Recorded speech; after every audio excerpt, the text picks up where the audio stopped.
honorable members of parliament, distinguished guests from the government, civil society, and the private sector, fellow speakers, ladies and gentlemen, good morning. It is an honor to address this historic sitting of the P20 Women's Parliament and to do so under today's theme, Accelerating Equality, Sustainability and Shared Growth, Correcting the Gender Redistributional Bias of Growth and Development. This sitting comes at a critical time, not only for our nation, but for the world, as South Africa holds the G20 presidency and by extension leads the dialogue on inclusive economic growth, sustainability, and gender equality. The Women's Charter, which forms part of the guiding framework for today's proceedings, challenges us to go beyond commitments and deliver measurable change. It calls for boldness, for urgency, and for the dismantling of structural barriers that continue to exclude women from the heart of the economy. Ladies and gentlemen, while South Africa has made progress since 1994, the reality is that Black women, especially African women, remain overrepresented among the unemployed and underrepresented in business ownership. Structural barriers persist, such as the lack of startup capital, exclusion from procurement value chains, limited financial literacy, limited access to business networks, high cost of credit and restrictive collateral requirements that Mr. Gomera mentioned, and limited access to markets, which is quite a critical one that we find.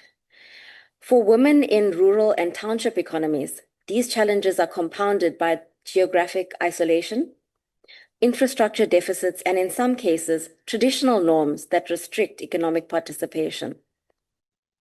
If we are to correct the gender bias in economic participation, we must address these barriers through targeted, budget-driven economic interventions that create real opportunities for women to lead and own businesses. The National Empowerment Fund exists to drive the sustainable participation of Black people in South Africa's economy.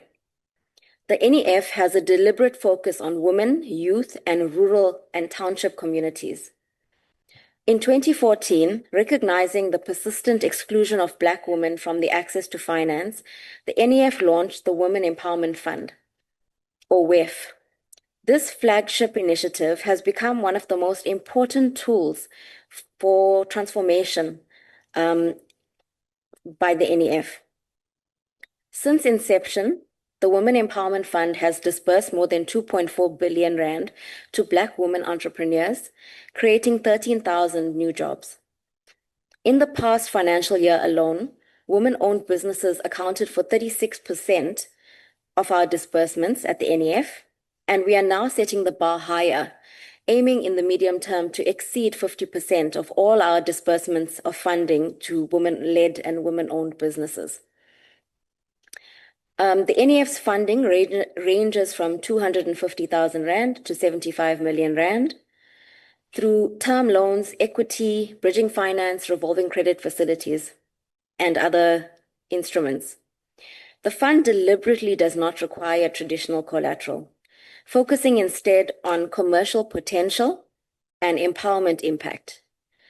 The Women Empowerment Fund supports businesses across the value chain and across sectors, from retail to heavy manufacturing, agriculture, logistics, and construction.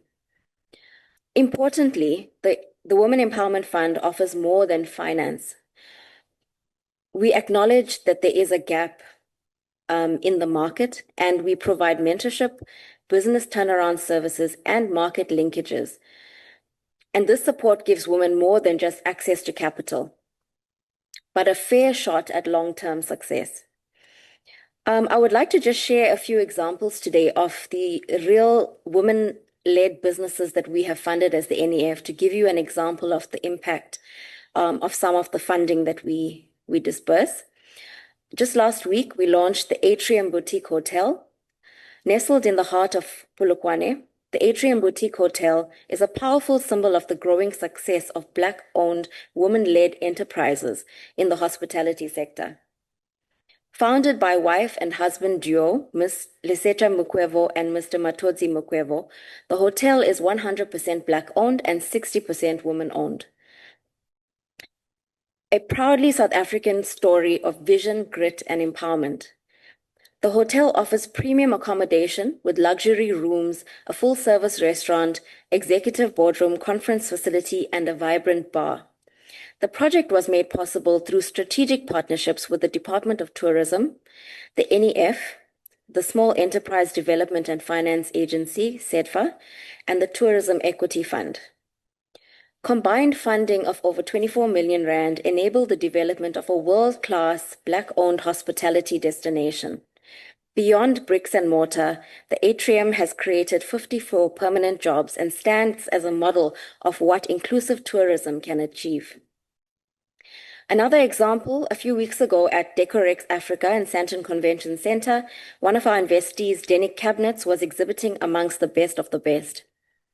Ms. Dipua Pagati was the first Black woman-owned business to exhibit at Decorex Africa under the kitchen and bathroom category, highlighting her commitment to innovation and excellence.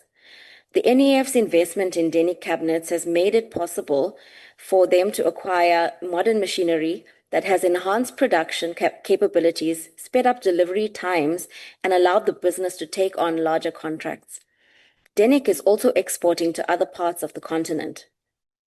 Denic Cabinets is an excellent example of how women-owned businesses can thrive with the right support and resources. And the third and last example I would like to mention is Isipho Capital Engineering.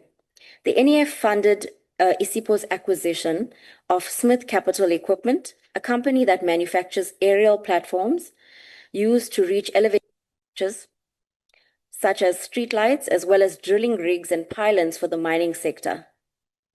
Smith Capital was established in 1973 and is a leading name in the aerial platform market through its own brand, Superlift. Sorry, Ms. Govender, your time has expired. Okay, let me get to the conclusion, Chair. I'm sorry about that. To conclude, from the NEF's perspective, there are several priorities in terms of how to move forward with unlocking the potential of women entrepreneurs.